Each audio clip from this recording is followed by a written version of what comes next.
Z159 FM.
Oh, buddy. Good morning, everybody. Good morning, chat room. How's everybody doing?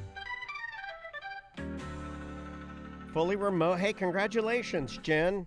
Tom, Jen got a job. What's that? What can you say what kind of job it is, Jen? She, when did you say you got the interview? Was it yesterday? Was it that fast? Do they work that fast? I got the last week. It's software testing. Fully remote. Oh, yeah. Score. Well done. Welcome, everybody. How's everybody doing? Oh, you interviewed last week and yesterday. The follow-up. They had to check one more time. Make sure you were good. Good morning, everybody. Let me give some hello to everybody. Hello to Big Doug first. No, SJ first in. Big Doug. Tyler Dubois. Shell. What up, Shell? Shred Bear. Keyed Up BDM says the parks are absolutely slammed. Neo Del Rio Riki. Fake Believe. Howdy. That's a great name. Krista Lapice, hello. Jackal. Merchman Eric is in there. Conway J. Josh Jen, of course, she got a job. EMH. Neo Del Rio, that's a second one for you. Tracy, did I hit you already? Clarkson's in there. Norm is in there. BDM Emily. Jackal is in there. My wife is in there. My wife says, welcome to the fully remote life. Yeah, you kind of love that, don't you?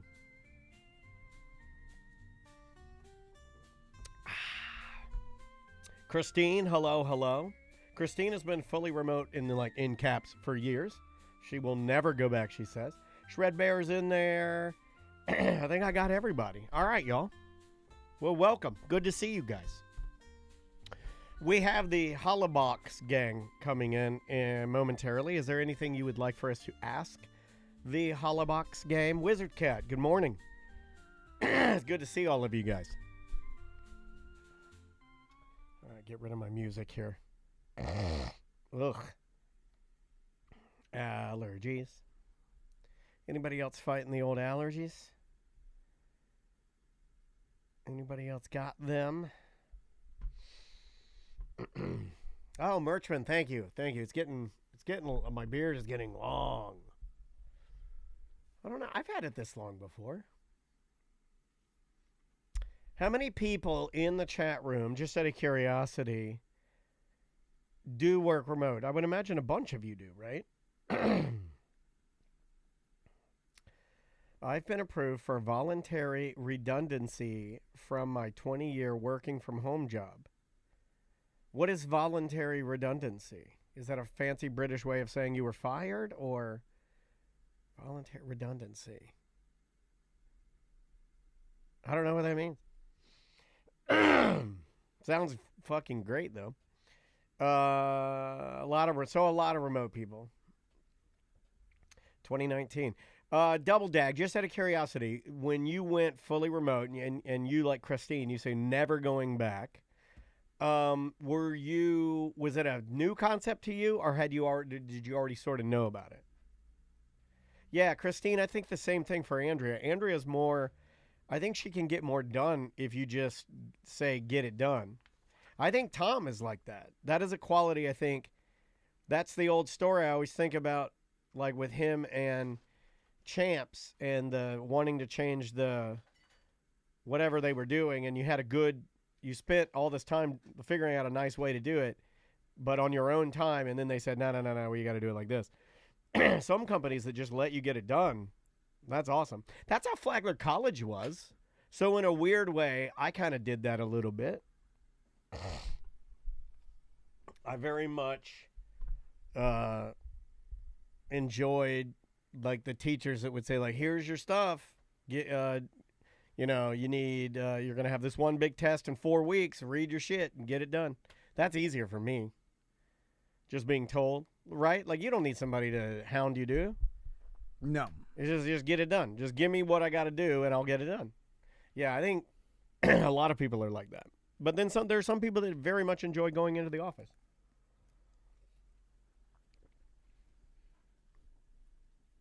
You can take your pension unreduced as well. Okay, show.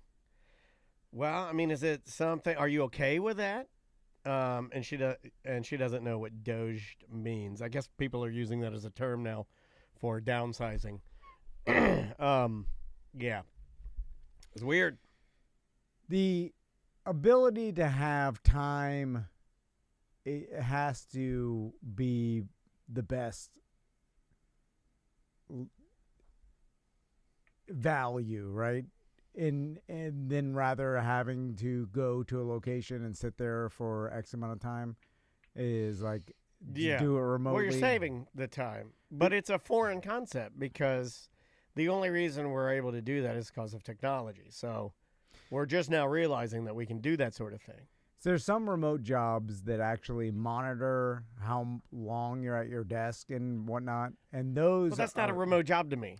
Yeah. That's you're on the clock. That's just your office is at your house. Correct. That's not what I'm talking about. I'm talking about where we are very much like that, and it can get you into trouble. Like, I don't think if you worked for us here, we're not the type of people who are going to, like, stay on you to get shit done, you know? We're very small, so you kind of got to know what you got to do, right? You know, and I think most people work better like that.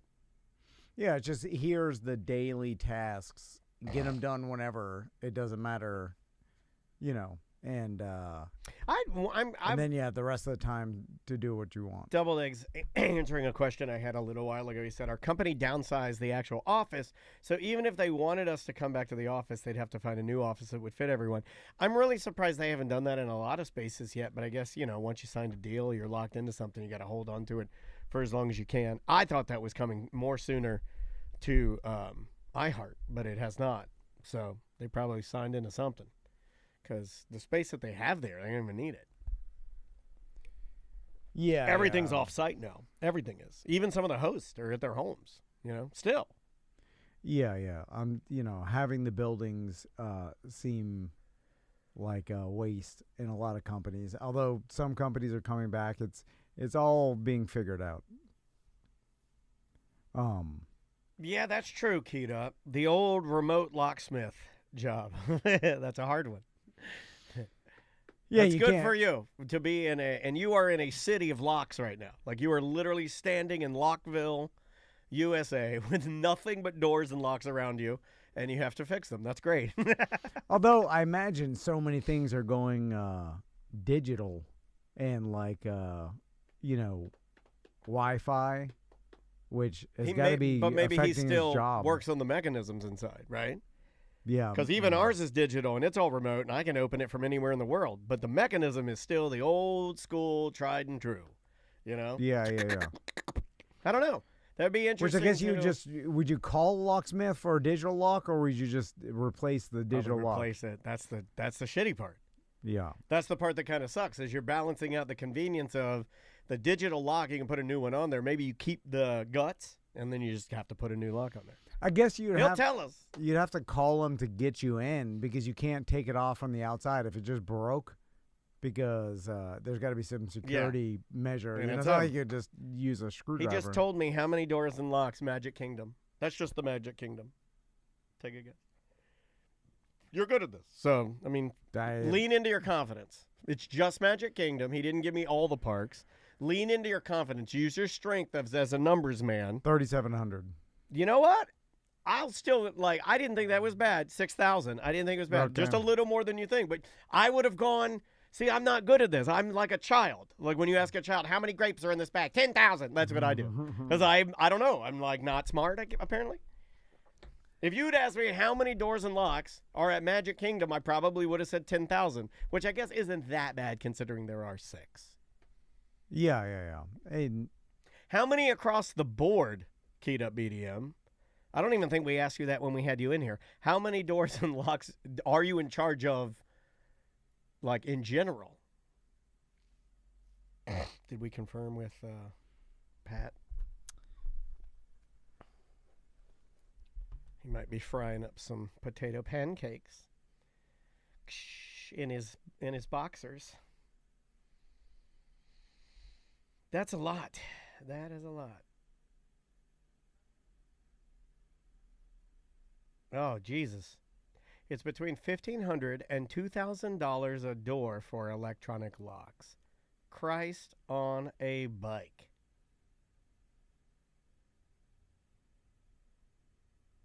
So each one of those hotel doors is $2,000?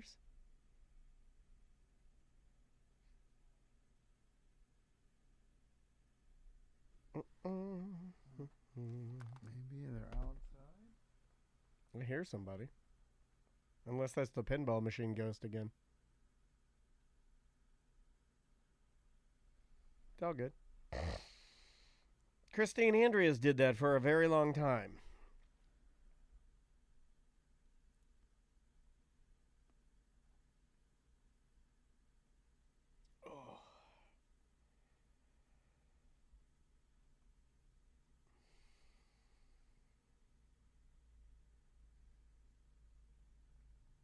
Andrea's been studying for this project manager's test that she's taking, and I read a little bit of the stuff that she's doing, and it is really difficult. It is not good. I mean, it's good if you know it. I could not do that. I don't think like that.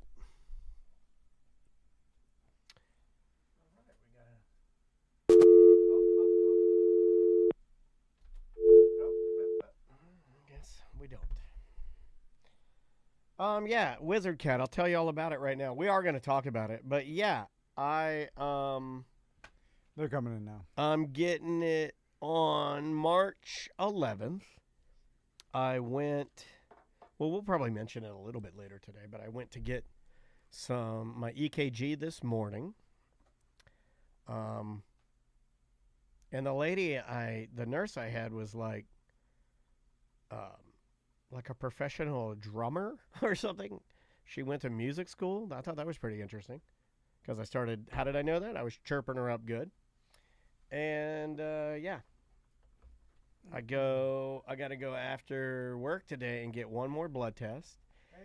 And then what's going on, y'all? Good to see you guys. Oh man, I love a good wrestling shirt. Yeah. What's up, Eric? It's a Chef Pat exclusive. Yeah, dude, that is badass. Oh, it is. It's that's fantastic. I didn't even realize what it said. I don't have my glasses. That's fantastic. Is that one of yours? Is that a Chef Pat, like a Chef Pat Original? I had this made for me. That is hilarious. Tom doesn't know what that means because he's not a WWE guy. What? I also didn't understand. And his hold on, Eric, let me get your mic on. And his boys aren't into wrestling, which is a shame. I really wish that on you. Maybe I wished it a little too hard. My girls are super into it. My youngest is super into it. I really wanted you to get those. Well, maybe when they get older. No, now's the time. 9, Dude, 10. I mean, 10 years old is when you're supposed to be jumping off your bunk beds and just smashing your brother. Trampoline wrestling. Yeah. Oh, yeah. My Powerbomb sons, into the pool. as much as I want them to be, they do not fight each other. You told me that was guaranteed. You told me that was a guaranteed. You got to plant more seeds. I try to get them to fight. I scream, fight each other all the time. Okay, that's a good start. I start fighting them. Did you hear what your brother said about you? Yeah. You got to start with, hey, you know what? You could start. That's not a bad idea. That's not a bad idea. They have such different personalities that they don't fight. I feel like if they had the same personality, they'd fight more. But because they're so different, they just don't fight each other. LaCroix down. No, it's an empty. It's fine. I got to get Eric looking tidy over here. Is there anything we want to hit besides, I was going to talk Knight's Table and... Are we going to talk about what are those things called? You're doing it in April again, too. Rouladen? Rouladen, that's it. Yeah. We have Fasching coming up this coming Thursday night. Yeah. That's the tie cutting, the start of Carnival. Weiberfasnacht. German Mardi Gras. And then we will be at the Magic game at Jernigan's on Thursday night as well for German Heritage Night. Okay. This thing is not behaving today, man. There we go. Okay.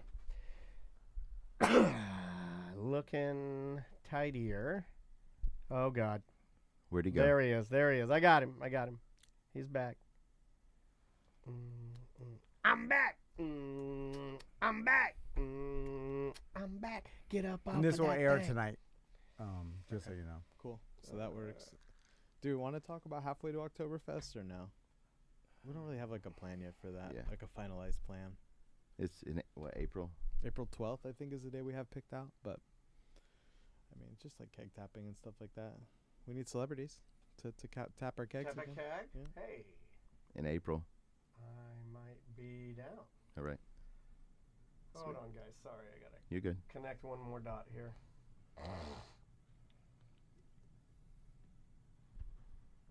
And then we'll mention Porch Fest. Oh yeah, we could talk about that. What a day. Yeah, man. I heard the turnout was insane-o. All of our businesses were like setting sales records. Yeah, Right. record days at Nice. the restaurant, the burger box, and at the joint. Check. Okay, we're good. It had to have helped the weather was good. Oh my gosh, yeah, for sure. Like this is the first year I remember not like sweating my dick off while I was Yeah. running around downtown. Yeah, first year I didn't work it. Why don't you begin, sir? Sure. Here we go. And 3, 2.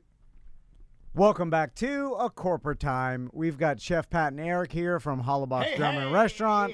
What's going on, guys? Hello. How you guys See, doing? I brought my spoons in today. I forgot I brought these to finally show you how big my spoons are. You have huge spoons, Daniel. I am the littlest man with the biggest spoons.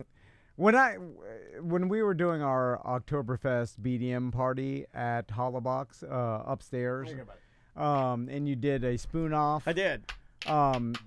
Every time you do that, I am Pat's a shocked. spoon But how can you do it so well too? Well, he's a chef. All chefs know how to use their spoons. What do you It's like clicking tongs. I mean, he uses more spoons than anyone I know. Like, that's the Yeah, dumbest but- thing you've ever said. How do you know how to use spoons? Yeah, but there's a Chef Pat. there's a translation Yes, using sure spoons it to does. stir. Sure it does. Everything in your life is reps. Who has more reps with spoons in this room? I can play actual like kitchen serving spoons. I know like you can spoons. because Okay, well- he's a chef. You call yourself a man of logic, but the questions you ask are dumb. But shouldn't he be good at are in nice, a Dan. stirring motion, not a slapping Yeah, motion? oh, When he do you does. slap spoons Angry. as a chef? Chefs are angry men. They slap the beef, slap at the pork. Back in the day, Yeah. when we started getting busy on the weekends, we used to pound our schnitzels to order, and it would mess Jimmy when Jimmy was on the accordion. He used to be like right in front of the kitchen when we were still just that small restaurant, right? He requested that we tried to pound more on beat so it would not mess him up playing the accordion, which was great for me because I played drums. I was a percussionist growing Pat's up. a musician. So that was great. Every song I can pound to a different beat. That's fine. What are There you you go. pounding? Pound the schnitzels. The schnitzels. He's pounding them out. Oh, you're pounding them flat? Yeah. Okay. I mean, like, I guess, like, nowadays. Back in the day, it was slow, so we didn't have to have hundreds of schnitzels a day, right? So we'd trim the meat, and we only did the German food like 2 nights a week. So you wanted to waste as little as possible. So we had X amount of schnitzels cut for the night, and then whenever Tom and Dan would come in and order schnitzel, little young Chef Pat would be back there and get the order for 2 schnitzels and pa pa pa pa pa pa pa. Hold on.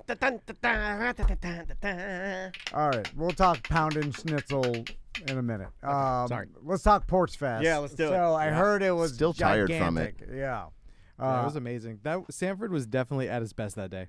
So you guys were, obviously serving food, and what'd you guys have out of Porch Fest? So at Porch Fest, we had pretzels and sausages like we do for most of our events and stuff.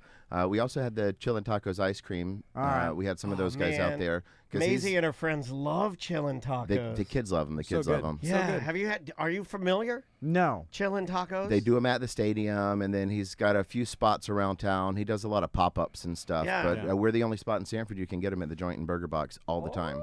What is a chillin' taco? It's like nitro frozen ice cream Do you in remember a Choco waffle tacos? shell. Oh, okay. Yeah, well, yeah. you just could have said Choco Taco. Yeah. It's not, but it's no. Let me dumb it down for No, us it is non-restaurant not people. though. But this is the guy is Chillin Tacos. You don't call it. It would be blasphemous.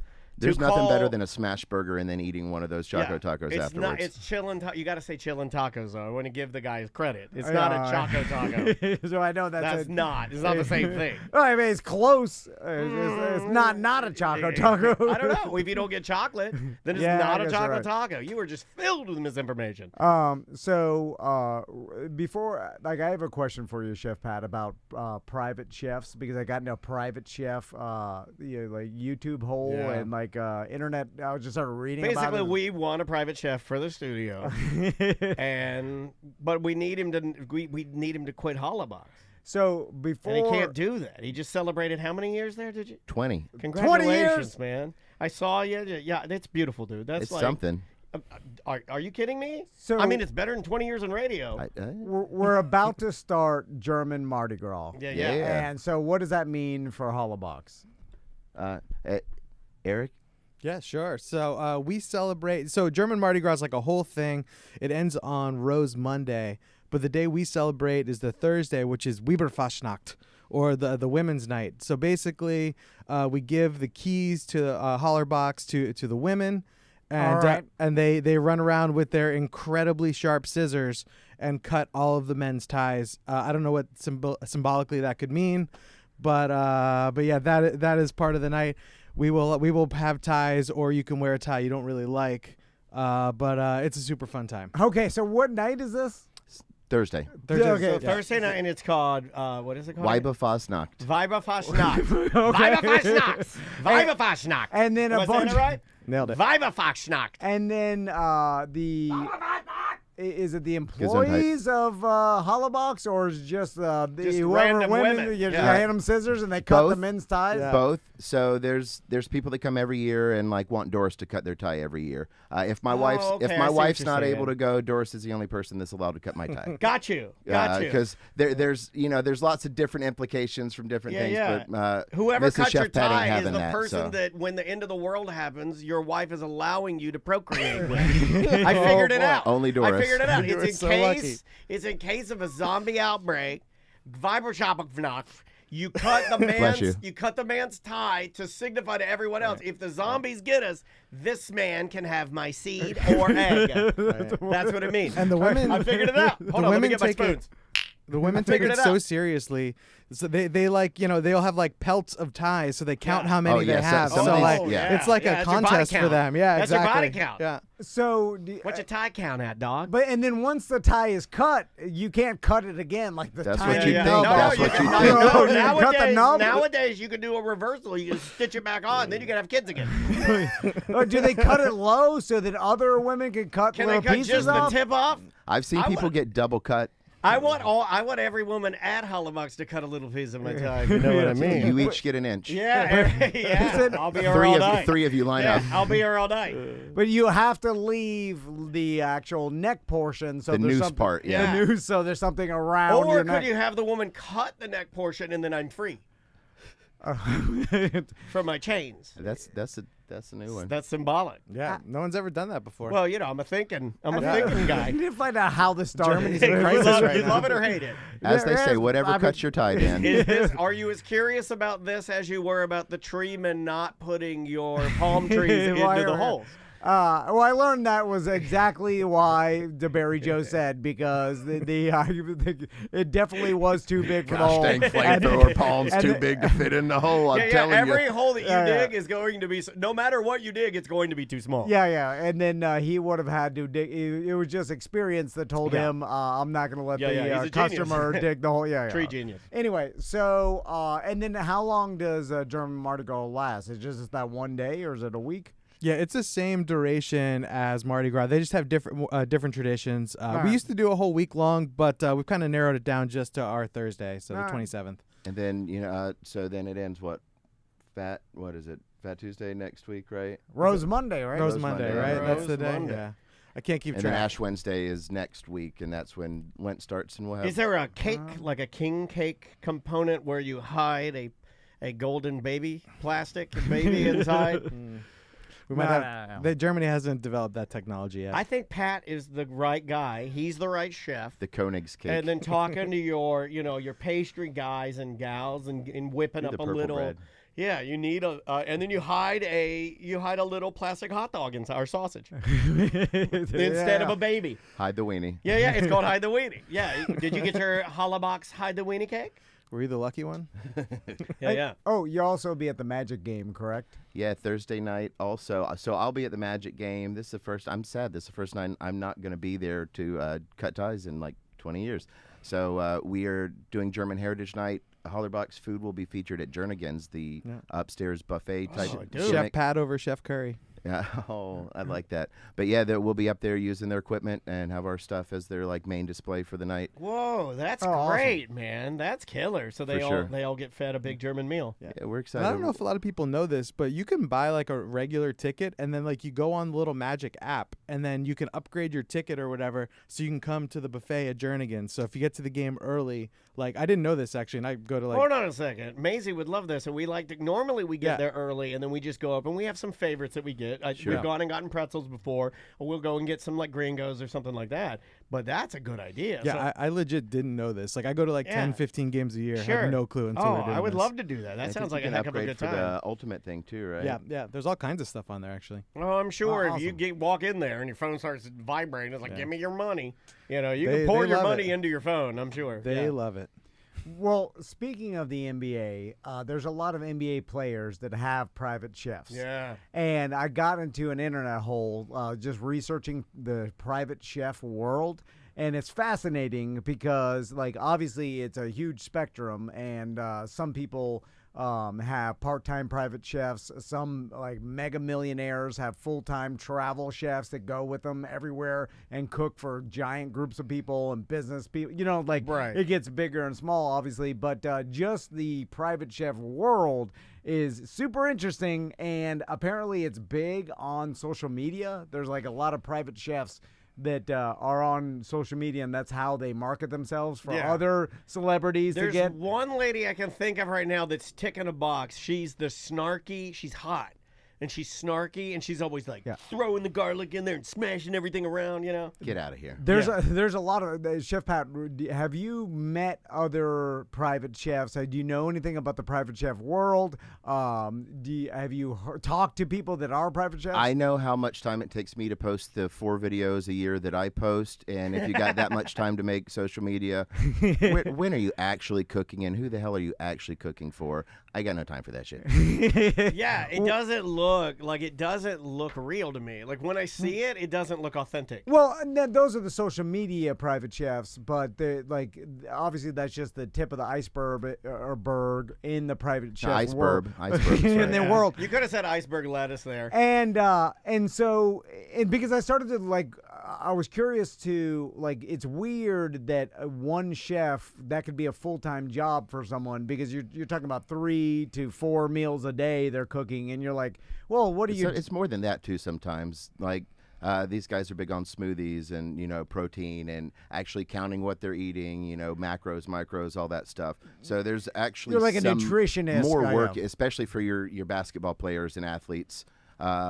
Different times of the years, different stuff, and also I had a wealthy person explain to me one time how much they spent a year going out to eat and be able to justify having a private chef. Yeah, no, exactly. Yeah. And I started looking at the salaries in the small end range. It'll go from $63K to $112K a year. And then it can get up if you into the higher real giant millionaires over 100 to 300, 400,000. So what would you think? I know that, and I'm not going to make a joke, but I do bring his name up a lot, but I'm not making a joke. I know Jelly Roll has a chef on tour with him right now because he's doing a weight loss thing, right? Yeah, a lot of bands do a bigger one. Right, and I also think, I can't confirm this, but I know other bands that we even know, around this area, even Trivium and those bigger bands, because they are workout guys and they do want to, and they're performing is hard. They want to, and they want to do a good job. They'll bring exercise equipment and a chef along just to make the tour better on their bodies. What do you think one of those guys makes? If you're part of the crew, or is it just between a $75,000 to $150,000 job, or less? It could be a $40,000 a year job, and then they pay for that a cruise. It's like working on a cruise. All your expenses are paid for. Right. You know what I'm saying? And then because you hear a private chef, and you're like, oh, this person's Gordon Ramsay. But I knew everybody in the chat room was going to ask if it was a booger chef. I knew you were going to do that. It could just be a local chef that there's a fan. It's there's a lot of different, Sure. because if you're making specific meals that this band likes, they don't have to be super complicated. Yeah. You know what I'm saying? It just be health conscious. Did you ever think about that path? Celebrating 20 years at one of the most successful and iconic restaurants in this area, to me, is better. I just think it is because I love Hollerbach's. But did you ever think when you started cooking, oh, that's a pathway, or is that a newer thing? No, I thought about it when I first got out of culinary school because I thought it'd be an easy gig or an easier gig, but no way, not a chance. See, I don't think it sounds easier. I think especially those people are weird, man. You got to do. You got to find the right person. So right. in the articles I was reading a bunch of articles from private chefs that were talking about the job, and they were saying it's not as glamorous as people think. Well, they're like radio guys. They never move on. They've always worked for a bunch of people because they had a falling out or something. They got fired or something. They were also talking about it's lonelier because you're usually by yourself or maybe one assistant if you have with bigger somebody parties. else's family. Yeah. And I like that though. As an only child, give me my kitchen by myself. I now with kids I couldn't do it, but before maybe could have done it. And there I read some article of a private chef saying that it's also you're a little bit servanty. Where he goes beyond chef. Well, because once you get into and this person worked for someone that made $500 million a year, some insane amount, right? And then had 20 houses across the world, and they travel with them and huge parties, and the chef would do it. But they were having a conversation, and the chef was there, and then chimed in the conversation, and then the employer guy is like, hey, some of the guests were like, what? Who does this guy think he is? You know, he's like, you know, it's one of those. Why is the help talking? Yes, and then that's I how agree. you get. That's I how you get a agree, doo-doo though. pie from Chef Pat. Well, have you ever made a doo-doo pie and served it? Of and, course and not. in this scenario, I'm assuming you'd be serving it to a minority family because it would be reversed like a negative. But that's weird because if you Dan said that, not me, guys. you're someone's family. I'm writing a movie. You're like you work for someone's family, and you know this family. You travel around with them. You live in their house, right? So you get to know them. So then all of a sudden, in a lot of ways, those you're people friendly. are family. It's like your nanny was very. I mean, she was like part of your family. So you know, so then you're like chiming in, and then you forget. You're like, oh, I'm perceived as the chef, the servant, or whatever it is. Right. And even though I'm like making a bunch of money and been with these people, but it's like that's got to be weird too. And then just like not working in a kitchen environment is very different than, or like, you know, kitchen environment different than working in a private kitchen. Also, it's and like you a gotta clean the slippery slope. dishes. You know, you're going to get. That's how I feel when I go home from my actual chef job. Well, it's like slippery slope too. Like you're out at Publix, right, getting some stuff to cook for that night. Next thing you know, they're asking you to swing by, get the dry cleaning. You know. It seems like if you keep going further down, like there's we live in a world where it's like a lot of peer-to-peer services are now available through the internet, right? Sure. We see peer-to-peer, like there's storage services where if you have a storage area on the side of your house, you could now rent it out to someone who wants to keep their boat there or something. You know, it's like some that's weird. From Uber. Yeah, there's this like put your boat in my Poolber yard. exists, all that stuff. You know, everything exists where it's like, hey, I'm renting out my my personal stuff. It seems like the chef area of that business hasn't really emerged yet, but I feel like there's a market for it, for like just your neighbor that has extra time to like, because I like one of my things that I need to do but I get too lazy to do is meal prep. And I know there's meal prep services and all that, but it's like if I could pay my neighbor who just has time and she's retired or whatever, or she like can meal prep for me.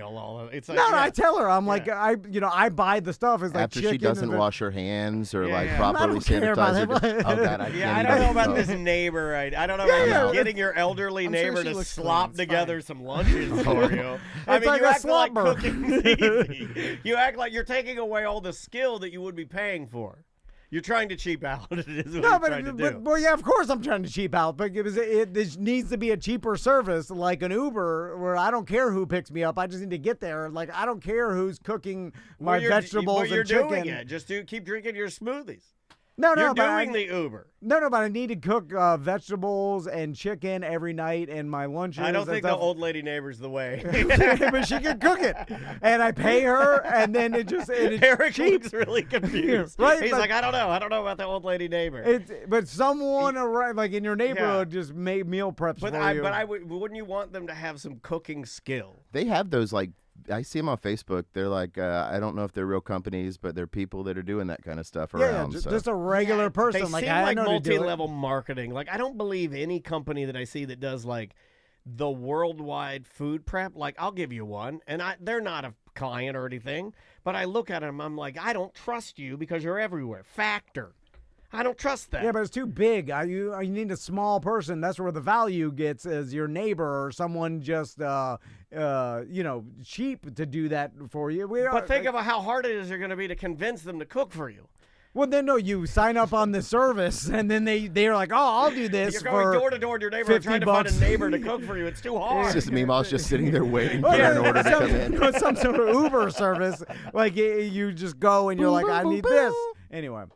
There's going to be something like that in the future. Mark my words. People try to do it as small businesses. Like I had a friend that tried to do sort of like what you were saying, but it was not a healthy thing. It was more of a like, hey, I make, and it started at the almost like the tail end of the pandemic. I'm like the cottage law or whatever like type way stuff. to strike while the iron's hot. It was like we're coming out of the pandemic, and they're like, hey, we'll cook for you a group meal, so you don't have to go out. I'm like, hey, like you're getting it towards the end of it, but it was just too hard. Like the meals looked great, the meal prep looked great, the price point was great, but they were too small. You know what I mean? Like to keep it up because it's great for us because it's a value, but the only way you can afford it is if the big company pumps out the garbage. It's a weird psychology if your neighbor's cooking you a lasagna and you're like, ugh, I don't know what she's putting in there, and then you go to Taco Bell. It's just like, what the hell are you talking about? The people in Taco Bell you think are their neighbor cares more than the teens. Sometimes in those areas they have cameras. They're live so I can streaming, even bro. make an argument for that. And they got gloves. I mean, there's a lot of arguments against what you're saying.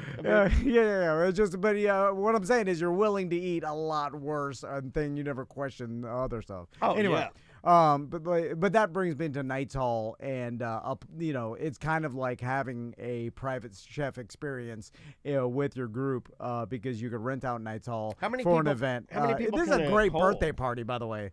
For sure. So I say like 30 for a non-plated meal, 25, 26 for plated meal. Yeah. Like if you had wanted to put a birthday party for someone, like 26 people, like friends and family, like this is an awesome gift. Like people are like, what should I get this person? Like having a Knights Hall birthday party or anniversary. Have a menu custom made by Chef Pat. Yeah. What's the weirdest thing anybody's requested on a menu yet? Anything? Schnitzel. Everybody just wants schnitzel. It's so funny. Yeah. Do they have the luxury of being able to be like, hey, I want something weird? But they never do it. No. Because the schnitzel's so good. I get it. What's the top? Is it the King's package or whatever? I think so. All 4 or 5 King's packages we've done have wanted sauerbraten and schnitzel. So they just want the classic. Right. So, we make it nice. We give them veal schnitzel, and I'll give them whatever they want, really. But, like, I'll make the bites for them instead of you having to smear liverwurst on the bread for yourself. I'll put the liverwurst and the pickles and the mustard on there. So all you got to do is go up to the counter and grab it. More like procured. I think, too, the biggest thing with that room we're kind of finding out is people want to do, like, themed parties there. Like, we had that Harry Potter birthday there. We had, like... a Harry Potter theme party would be perfect at the Knights table. I didn't even think about that. That was sick. We had a bunch of guys... I did a sorting hat out of the cheese dip for the pretzels. Did really? Yeah. Hey, I mean, that's badass. It's already kind of Harry Potter themed Your to begin neighbor with. cannot make a sorting hat out of. Well, no, I was chicken and vegetables. Dude, that is crazy. Like like the cheese ball tree things. Yeah. I love those kind of things. Well, that's fun, man. So, I didn't think that you could have a Witcher party up there. What's the best way to rent that out? Put the horse up. What was it, like a stuffed horse, the rocking horse or whatever? Online catering at Hollerbach, is that right? Yeah, hollerbach.com/catering, or maybe event space for that one, actually. Is there a calendar we could see what days are rented out? And everything? Yeah, so you'll be able to, you should have a pretty good idea of what's available, what's not available. And we have the 2 spaces. So we have the Knights Hall, and that's where you get the super fancy stuff from Chef Pat. And then we have the Uberkeller, which is more of like a party atmosphere. Yes. Which has where we had the BDM party. Yep. Oh, yeah, exactly. So all the Hollerbach favorites are up there. So a couple of questions. I had an email question that I wanted to ask you guys, and then we have one in the chat room. Sweet. From the chat room, SJ says, I want to do a King's Hall for my 50th birthday in December. How far in advance should I talk to Chef Pat? Now. Okay.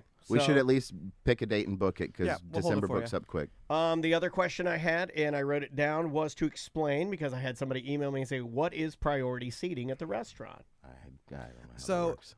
Basically, we are a giant restaurant. I think people underestimate exactly how many chairs we have. True story. So in a traditional restaurant, you take a reservation, your table's at 7. Gotcha. The restaurant holds that table all night. We don't really have that problem because we have so many seats. So basically what we do is you get the next available table if you have a priority seating at 7. So and within 5 minutes, a table opens up. We get you in. It's not a problem whatsoever. So it's a little bit different, but it lets us move the restaurant, a little bit faster for us without having 200 seats open. And for the people who don't have a reservation or priority seating, I mean, they can get in a lot faster too. So our wait times used to be like legit 2 hours. We got it down to about 1:15 on some of our busier nights. Yeah, so. It speeds things up, and just for a little bit of preparation, if you know what time you want to be there, you can get in rapid fire. Yeah. So, I just wanted to. Somebody asked me about that. I was like, that's a good thing to talk about because it's a very Andrea, my wife, type of thing. Sure. But You fire off an email, next thing you know, you get in like bam. You know, it's an ounce of prevention. You know? We are one of the weirdest restaurants anywhere. We're in like a tertiary market. We have so many seats, whatever. So we have to kind of be a little creative about how we kind of go about things. So. Yeah, that's cool. Yeah. And the easiest thing to do is just follow Hollerbach on Facebook because you'll find out all the events, the meat bingo when they're Knights Hall promoting all German Mardi Gras. Yeah, we got birds tonight. Yep. Oh, you have birds tonight. Avian Society. We got an Central owl. Florida. I think they're bringing this time. One owl. Yeah. They bring a bird out every time they do.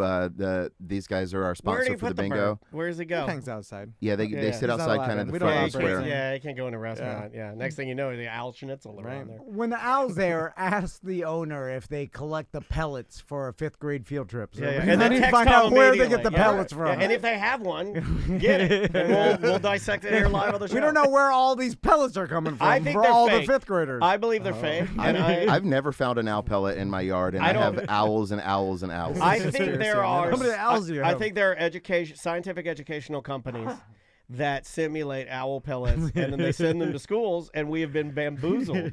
This is not real. Plaster mouse bones. Yeah, it's not real. It's not Never real seen stuff. one in the wild. Yeah, thank you. Or Chef Pat, Eric, thanks so much for coming by. Again, it's Hollerbach's German restaurant in downtown Sanford, and we will be right back. Thanks, guys. Thank you. Thank you, guys. Perfect. That was awesome. Where's that goatee? That's Tuesday 3. Thank you. Thanks for being here, y'all. Thanks for having us. Yeah, it's always fun. Gives us Hey, the website looks good. You guys, that new video looks awesome. Yeah. Christine did a nice job on that. It's kind of great. taken over that. Yeah, it looks super cool. Like in very like updated and pro. I like the window shot where the girl takes the beer and looks out the window. I was like, oh, I wish I was doing that right video, now. There's an amazing continuity error too, I think. Is there? She picks up a beer and she's walking through and then she sets a beer down. No, I think maybe she takes the beer with her and then picks up a beer. Yeah, and then at the table there's a beer waiting for her. Oh, okay, I got you. Yeah. I didn't notice. I enjoy it. The little things we notice about our own stuff. Right. Yeah, well, you're going to because you put the time and the effort into it. I really like those spoons, Dan. Those are great. Yeah, well, you know what? I didn't know why I bought the biggest ones, but they are. And then when I played the other ones, I'm like, oh, wow, these are little, and I probably should have gotten these. Yeah, and once you can play actual spoons, these are super, super chill. Yeah, like the ones that are connected are the easiest ones in town. And I've made my fingers raw from metal spoons. Yeah. Metal spoons sound cooler though. In English, Dave, I'll walk around and just play off of people. That's fun. We're nerds, I love it, dude. You guys be well. I'll see you soon. Have a good rest of your day, Eric. We'll talk soon, but we may want to do that BDM Oktoberfest thing and something we'll look at show dates and see what's best for you guys. So Just let us know, man. That was super fun last time. yeah, we had a great time. So I feel like we should roll it again because people were like, they're already asking if we're gonna do it again. So it seemed pretty easy to do, and everybody had a good time. So Yeah, on our end, that's pretty cool. chill. Yeah, that was great. Perfect. All right, I'll take it. See y'all. I got one edit on that.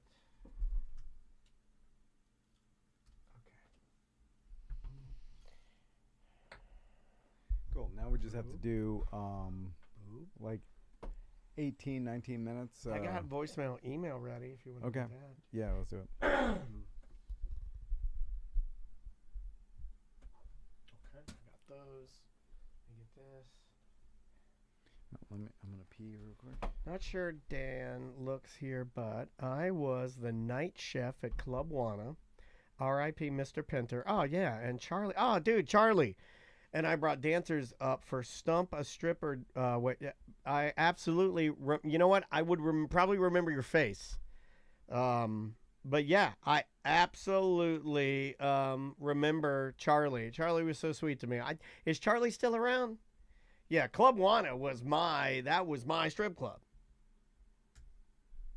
That was the one that I frequented the most. Who owns the copyright for Club Wana? I feel like Tom and I should buy that, and we should start licensing Club Wana apparel again. I'd love a Club Wana hat, like in this style, like a Club Wana hat. That'd be badass.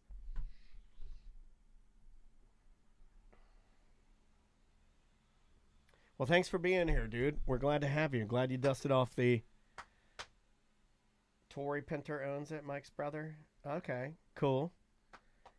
But it's just land now, right?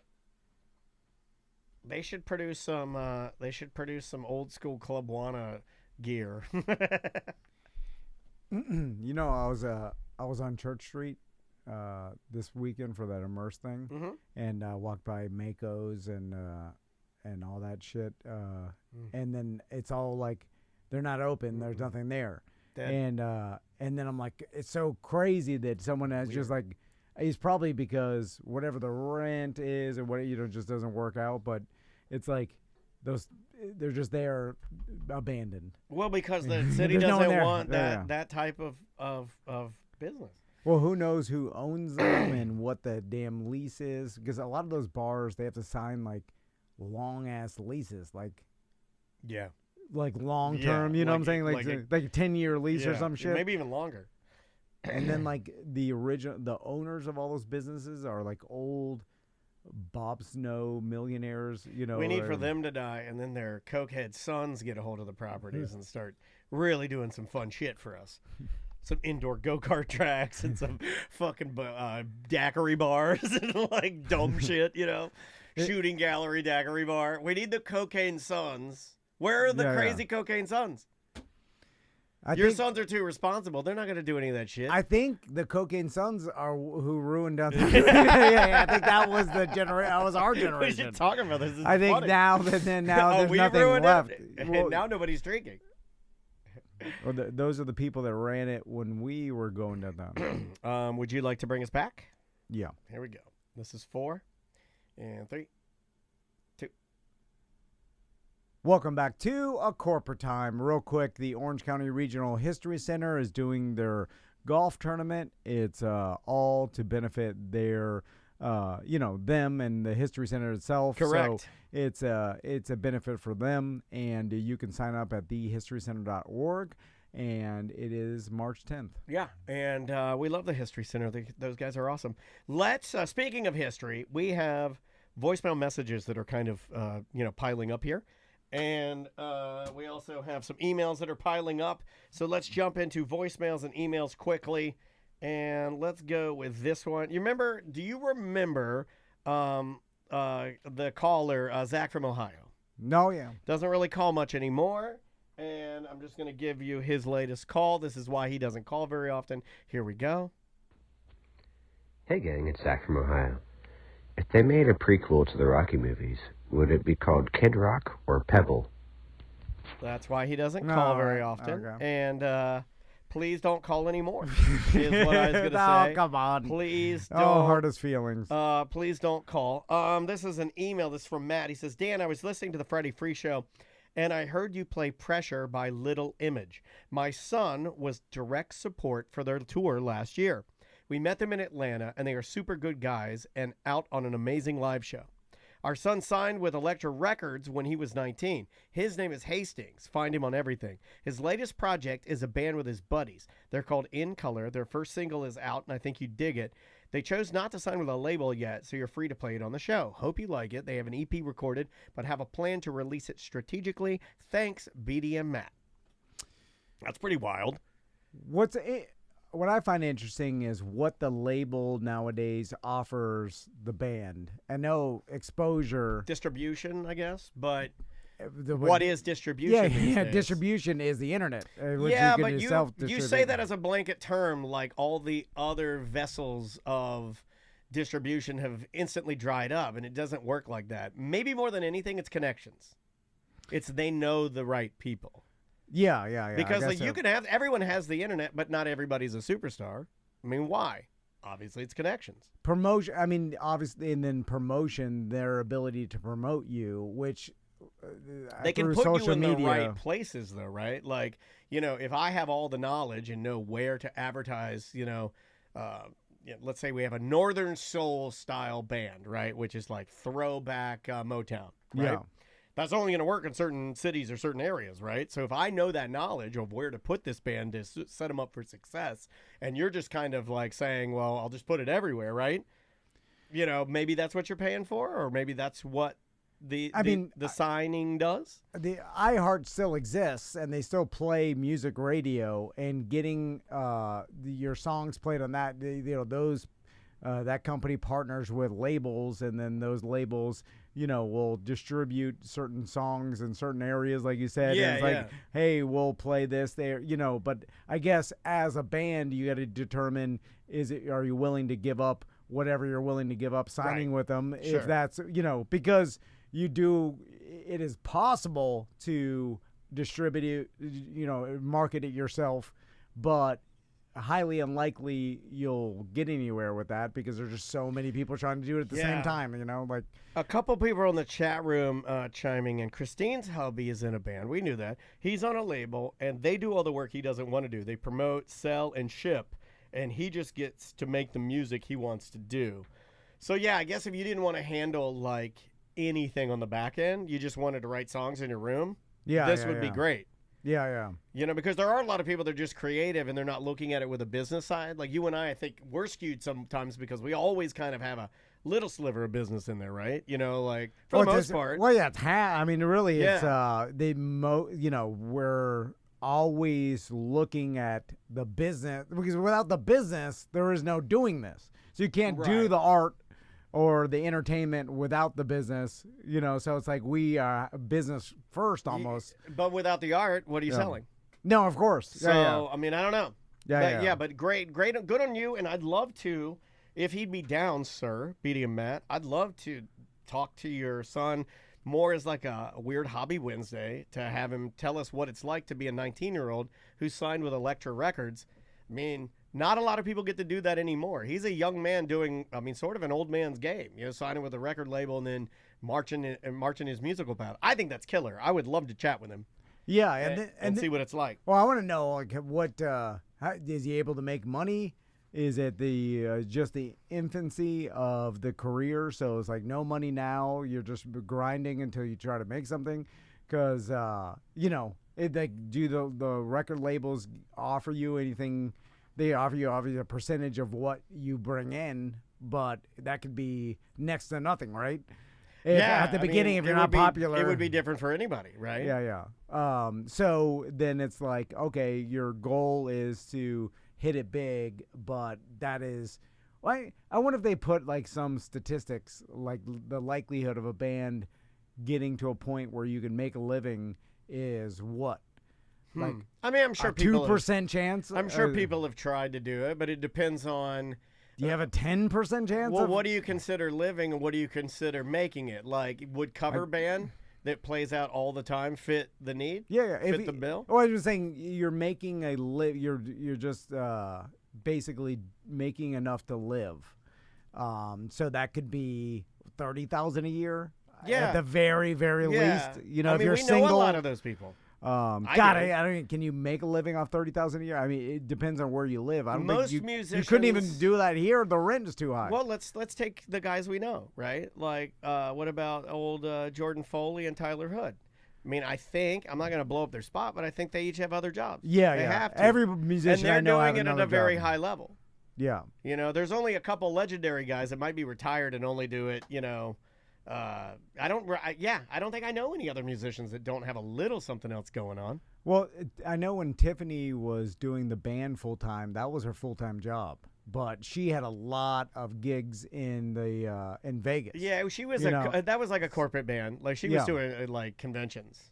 Yeah, and when you're doing, like, she could just park herself at the convention center, and basically every week she was playing, like, Surf Expo, Card Expo, Poker Expo, and Gold casinos. Expo. Yeah. And then, you could grind out a living like that.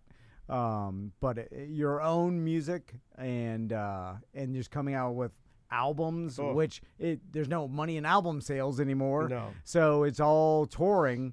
And so, and then getting people to buy tickets. It's been flipped upside down. Now you're selling. Now you're trying to upsell specialty types of vinyl to offset the money you weren't making because of streaming.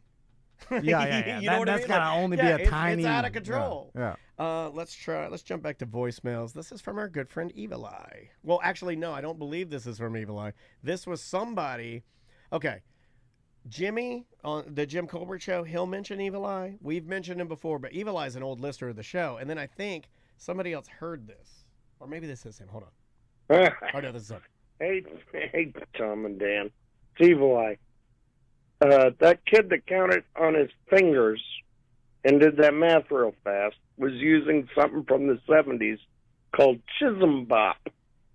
And it does work. It's just really hard to learn. But for some reason, kids overseas are really good at it. You got to be able to move your fingers. You got 10 fingers, and you got a bunch of knuckles, and it's the way you bend them, and you're adding and subtracting like an abacus. And it really does work, but it's called Chisholm Bop. Look it up. Wait, all right. Did you invent this, Chisholm Bop? This is you're named after a type of Asian math. So, you are Thomas Chisholm Bop Van. So the video he is referencing is a video you showed me on the internet of some kid setting the Guinness Book of World Records for adding the most amount of numbers the fastest. And accurately. Yeah. And what the video was, and some of these numbers were the 4-figure numbers, like in the thousands. And they were going at a pace of, would you say like, dun, dun, dun, dun, dun, dun, dun, dun, dun. Like about that fast? Yeah, that fast or faster. It's very fast. It's called Chisholm Bop. And then he was shaking his. I thought he was autistically shaking his hands because his brain was moving so fast. He was having autistic freak out. I know a lot of autistic guys in school that would shake their hands. They would, like, if they're thinking about it, they do that, and then they just shake their hands, and then they'd be like 1,684, and then it'd be right. And I'd be like, he was doing the hand thing. Yeah. That's how it's his process. There was a guy in our high school that could do the trick where you ask him about any date in history, and he'll tell you what day of the week it is. Yeah. And that's also... I know that trick, though. Ask me. A math equation. It is. Ask me. February 20th, 1967. Tuesday. No, it sounds like I can do it wrong every time. But you have a 1 in 7 chance of getting it right. Just as impressive. You should tell... No, I get it wrong every time. You should tell people at parties you have that ability. I do. And just throw a 1 in 7 chance of getting it right, and then people look it up and you say, he's right. To see one out of, every once in a while you'll hit it. It may be annoying, but if anybody brings up any power at any party, I say I have it. Always. So it's called Chisholm Bop. It's Korean for finger math. It is a finger counting method used to perform basic mathematical operations. So look at your left hand. So hold your hands up in front of you. So pinky is 10, index 10, middle 10, pointer 10, thumb 50. And then on your right hand, your thumb is 5, and then all 4 of your other fingers are 1. So what are they doing with their fingers to add up all these numbers? Each finger has a value of 1, while the thumb has a value of 5. Therefore, each hand can represent the digits of 0 through 9, rather than the usual 0 for 5. The two hands combine to represent 2 digits. The right hand is the 1 in place. The left hand is the tens place. With the Chisholm Bop method, it is possible to represent all the numbers 0 through 90 with the hands. This system has been described as being easier to use than a physical abacus for students with visual impairments. I'm not getting why that they would use this and why this would make them count extra quickly. It's just a way of like using your hands as an abacus. That person that broke this Guinness Book of World Record, obviously his brain is doing something none of us can do. Yeah, because I understand this, but I don't know. I think he might be doing that, but I don't know if that's the reason he was able to win the... Yeah, well, yeah, you're probably using this trick and his brain, he's able to add this, 30 sequence of numbers insanely fast, and then like through practice he's able to do it. It's kind of like the person that can solve a Rubik's Cube, super fast. You're just learning the patterns and your tricks or whatever. But it's funny because these geniuses or these people with brains that can do these crazy things. Yeah. It's a different way of thinking. You'll like this. Check this out. It says, a school in Shawnee Mission, Kansas, ran a pilot program with students in 1979, right, to see, like, maybe this is a method that we'll use. This will be like our new math. It was found that although they could add large numbers rapidly and super quickly, they could not add the numbers in their heads. The program was then dropped. Grace Burton of the University of North Carolina then added, it doesn't teach the basic number facts. It only teaches you to count faster. Adding and subtracting quickly are only a small part of mathematics. So it's almost like a hack to count fast, but it doesn't give you the process. Yeah. Which is interesting. It's a trick. Yeah, it's sort of a trick. That's interesting. It's kind of like counting. I bet these people would be insanely good at counting cards and blackjack, but they can't do it in their heads. Well, that's you're just in counting cards and blackjack. You're just adding and subtracting ones and zeros. And just do it in your head. Don't be tapping your fingers. They'll kick you out of the casino. Well, you can do doing your autistic hands. You could do it with your toes, just back. Like that's a great trick if you could do it with your toes. But all these things, it's like we look. The likelihood of any of us even getting close, I guess we can kind of get close to figuring it out if we practice, but these people's brains are different. Like a lot of them are on the spectrum. Well, I could do that really slow and then work my way up to like a kind of fast, but I'll never get to that how fast that kid was. I saw someone interviewing Magnus Magnusson, the chess player, and he recently did 10 blindfolded chess games at the same time in his head. And it's insane. I saw it on social media. And then the person's like, saying like, I can't understand how you do this. And it's a funny question because the Magnus Magnusson, he's also kind of a weirdo because he's so smart. He's just like, I don't know. He's like, there's no way for him to explain. That is the answer. It's like, you can't understand that. And the answer to that is yes. Yeah. He can just memorize 10 different chess games in his head and every single move and just keep them in his head. And it's like, okay, well, how do you do it? He's like, I don't know. I'm just telling you I can do it. You know what I'm saying? That's it. And we're all like, whoa. Because it's so insane to think about that he could do it. That and it's not like he's teaching you a trick to do it. It's cool. just like, I think it's awesome. It happens in my head. It's crazy. Most people don't even know how to play chess. Or not even that well. All right. We will see you tomorrow. Awesome. Did we have to do 19 or? We had to do 13. Oh, okay. Yeah.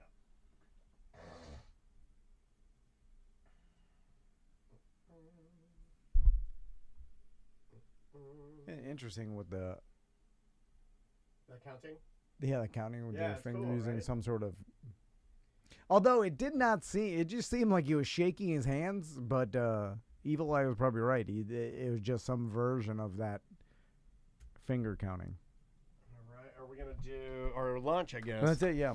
All right, guys, we're gonna go.